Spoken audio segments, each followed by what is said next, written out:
Hello everyone, moms magic চ্যানেলে আপনাদেরকে স্বাগত জানাই। আজকের রেসিপি হলো মসুর ডালের বড়া। মসুর ডালের বড়া বানানোর জন্য প্রথমে একটি পাত্রে 1 কাপ মসুর ডাল আমরা নিয়ে নিলাম। আমি এখন এই মসুর ডালটাকে ভালো করে ধুয়ে নেব।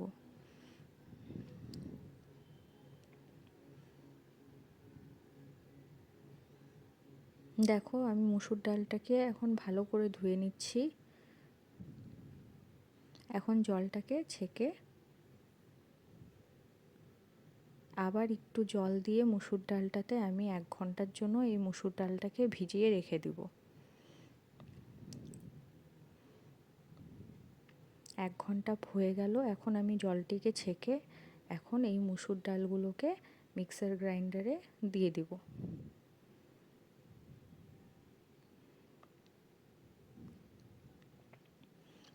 সাথে 4টি লঙ্কা আর 1 চামচ লবণ দিয়ে দিব।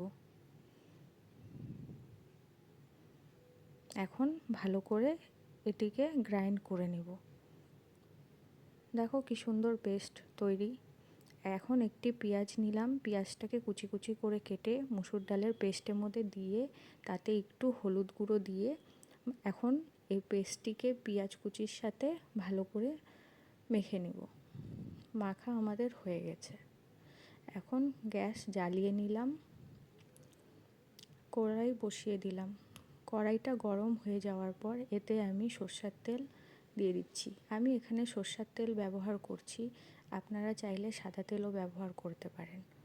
সরষের তেলে মসুর ডালের বড়াটা বেশি সুস্বাদু হয়। এখন দেখো তেলটি গরম হয়ে গেছে। এখন একে একে আমি বড়াগুলো সব ভেজে নিব। দেখো, বড়াগুলো সব দিয়ে এখন আমি লাল লাল করে উল্টে পাল্টে ভেজে নিচ্ছি বড়াগুলো। আমাদের বড়া এখন তৈরি হয়ে গেল। দেখো কি মুচমুচে বড়াগুলো লাগছে দেখতে।